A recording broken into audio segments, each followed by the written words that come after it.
खोपोली शहरात वाहतूक कोंडी होत असल्याच्या पार्श्वभूमीवर खोपोली नगर परिषद प्रशासनाकडून खोपोली बाजारपेठ परिसरात एकेरी वाहतुकीचा निर्णय घेण्यात आलाय।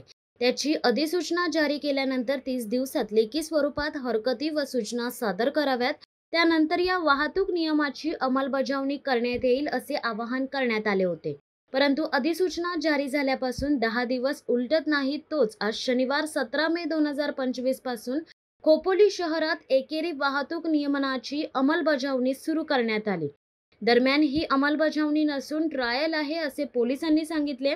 15 ऑगस्ट 1947 रोजी भारत देश स्वतंत्र झाला। यानंतर लोह पुरुष सरदार वल्लभभाई पटेल यांनी देशातील सर्व संस्थाने रद्द करीत त्यांना भारत देशात सामावून घेतले। त्यानंतर महामानव डॉक्टर बाबासाहेब आंबेडकर यांनी जगातील सर्वात मोठी राज्यघटना लिहिली आणि 26 जानेवारी 1950 पासून भारत देश प्रजासत्ताक म्हणून गणला जाऊ लागला। पण आज 76 वर्षांनंतर संपूर्ण खोपोली शहराला प्रश्न पडलाय की खरंच खोपोली शहर लोकशाही देशात अथवा राज्यघटना मानली जाणाऱ्या देशात आहे का? 30 डिसेंबर 2023 रोजी खोपोली नगर परिषदेची मुदत संपली आणि प्रशासकाच्या हातात शहराचा कारभार आला। त्या दिवसापासून खोपोली शहरात हुकुमशाही राजेशाही सुरू झाल्याचे दिसून येत आहे।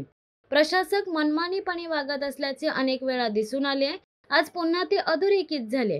खोपोली शहरातील नागरिक, नेते, आजी-माजी लोकप्रतिनिधी त्यांच्या मताला शून्य किंमत देत प्रशासक डॉक्टर पंकज पाटील यांनी पोलिसी बळाचा वापर करीत एकेरी वाहतूक व्यवस्था राबवण्यास सुरुवात केली।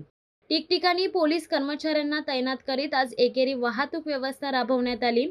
अचानक सुरू करण्यात आलेल्या नियमामुळे नागरिकांची चांगलीच तारांबळ उडालेली दिसून आली आहे। खालची खोपोली कमानीजवळ पोलीस कर्मचारी तैनात करण्यात आले होते। हे कर्मचारी खोपोली पोलीस स्टेशनकडे वाहनधारकांना पाठवित होते। अरुणा बार शेजारील रस्त्यावर देखील 2 महिला पोलीस कर्मचारी तैनात करण्यात आल्या होत्या। दीपक हॉटेल चौक DG 1 येथेही पोलीस कर्मचारी तैनात करण्यात आले होते आणि ते वाहनधारकांना नव्या मार्गाने पाठवित होते।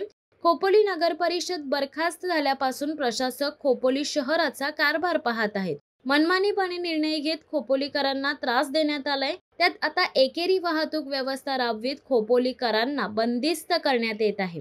नव्या नियमनामुळे खोपोलीकरांना मनस्ताप होणार असला तरी याकडे नेते, आजी-माजी लोकप्रतिनिधी, भावी लोकप्रतिनिधी लक्ष देत नसल्याचे दिसून येत आहे। खोपोली शहरात एकेरी वाहतुकीमुळे ज्या वाहनधारकांना त्रास होणार आहे ते वाहनधारक मतदार नाहीत का, असा प्रश्न आता निर्माण झालाय। खोपोली नगर परिषद निवडणूक काही महिन्यांवर येऊन ठेपलीये। अशा परिस्थितीत आजी-माजी व भावी लोकप्रतिनिधी, नेते एकेरी वाहतूक व्यवस्थेबाबत आवाज का उठवत नाहीत, असा प्रश्न खोपोलीकरांना पडलाय। एकेरी वाहतूक व्यवस्था संपूर्ण खोपोली शहरातील नागरिक व नेते, लोकप्रतिनिधी यांना मान्य आहे का? प्रशासक यांनी घेतलेला निर्णय योग्य आहे असे सर्व खोपोलीकरांना वाटत आहे का, असा प्रश्न देखील उपस्थित होतोय।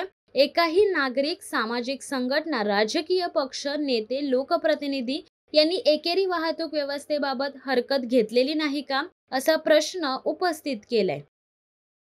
शिवसत्ता टाइम्ससाठी खलील सुर्वे, खोपोली।